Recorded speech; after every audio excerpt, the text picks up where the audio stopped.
गुरु पुष्य समेत 5 शुभ योगों के साथ आ गई पौष माह की पूर्णिमा। इस दिन मां दुर्गा ने धरा था शांकभरी का रूप और लिया था पृथ्वी पर अवतार। सुख सौभाग्य देने वाला ये व्रत शास्त्रों में शाकंभरी पूर्णिमा व्रत से भी जाना जाता है।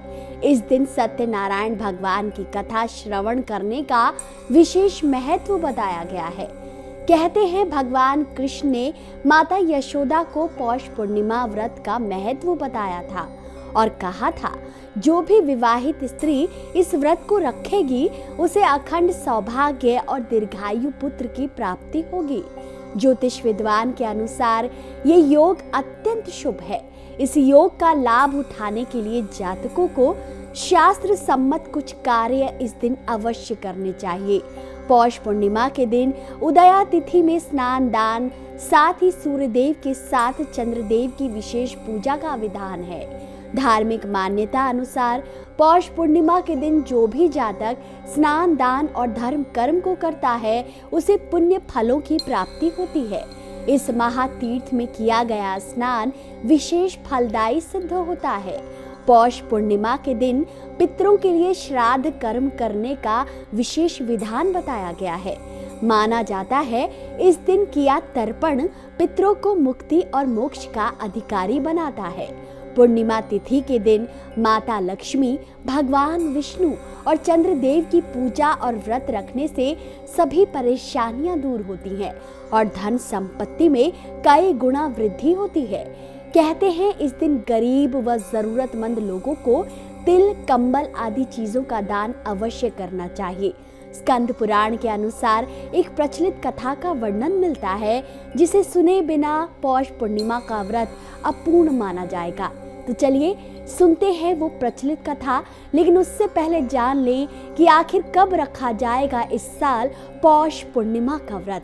लेकिन इससे पहले अगर आप हमारे चैनल पर नए हैं तो सबसे पहले चैनल को सब्सक्राइब कीजिए, ताकि धर्म और अध्यात्म से जुड़ी कोई भी जानकारी आपसे छूटे नहीं।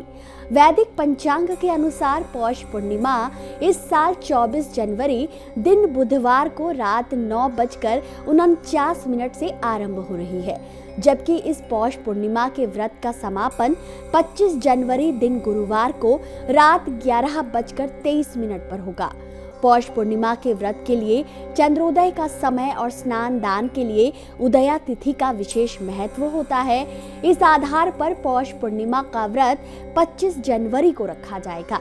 इसलिए जो भी लोग पौष पूर्णिमा का व्रत रखने जा रहे हैं वो सूर्योदय के बाद से ही पूजा पाठ प्रारंभ कर सकते हैं। इस दिन सर्वार्थ सिद्धि योग का निर्माण हो रहा है और उसके बाद दोपहर 12:12 से लेकर 12:55 पर अभिजीत मुहूर्त रहने वाला है।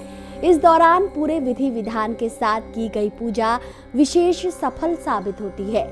चलिए अब जान लें पौष पूर्णिमा के दिन चंद्रोदय का समय क्या है। पौष पूर्णिमा के दिन चंद्रोदय का समय शाम 5:29 पर रहेगा। इस दिन चंद्रास्त का समय नहीं है। ऐसे में जिन लोगों को चंद्रमा को अर्घ देना है वह प्रदोष काल में शाम 5:54 के बाद चंद्रमा को अर्घ दे सकते हैं। तो चलिए अब सुन लेते हैं पौष महापूर्णिमा व्रत की सबसे प्रचलित कथा। पौराणिक कथा अनुसार कार्तिका नामक नगरी में चंद्रहास नामक राजा रहता था। उसी नगर में धनेश्वर नामक एक ब्राह्मण अपनी पत्नी के साथ सुखपूर्वक रहता था। घर में धन धान्य की कोई कमी नहीं थी, लेकिन उसकी कोई संतान नहीं थी। एक बार उस गांव में एक योगी आया और उसने ब्राह्मण का घर छोड़कर सभी घरों से भिक्षा मांगी। ये दृश्य देखकर ब्राह्मण धनेश्वर ने योगी से इसका कारण पूछा। योगी ने जवाब देते हुए कहा कि निःसंतान के घर की भीख पतितों के अन्न के समान होती है और पतितों के घर का अन्न खाने वाला पतित हो जाता है। ये सब सुनकर धनेश्वर बेहद दुखी हुआ और उसने इसका उपाय पूछा। योगी ने ब्राह्मण को बताया कि तुम माँ चंडी की आराधना करो। उस दिन से ब्राह्मण नियमित रूप से माँ चंडी की आराधना और उपवास रखने लगा। कहते हैं 16वें दिन ब्राह्मण को माँ ने स्वप्न में दर्शन दिया और पुत्र प्राप्ति का वरदान दिया। एक अन्य कथा के अनुसार दुर्गम नामक दैत्य ने तीनों लोकों में हाहाकार मचा रखा था, जिसकी वजह से करीब 100 वर्षों तक बारिश न हुई। धरती पर अकाल पड़ गया, लोग अपने प्राण त्यागने लगे। तब माँ दुर्गा ने सभी देवी देवताओं की विनती से शाकंभरी के रूप में धरती पर अवतार लिया। कहते हैं उनके अवतार लेते समय उनकी 100 आंखें थी।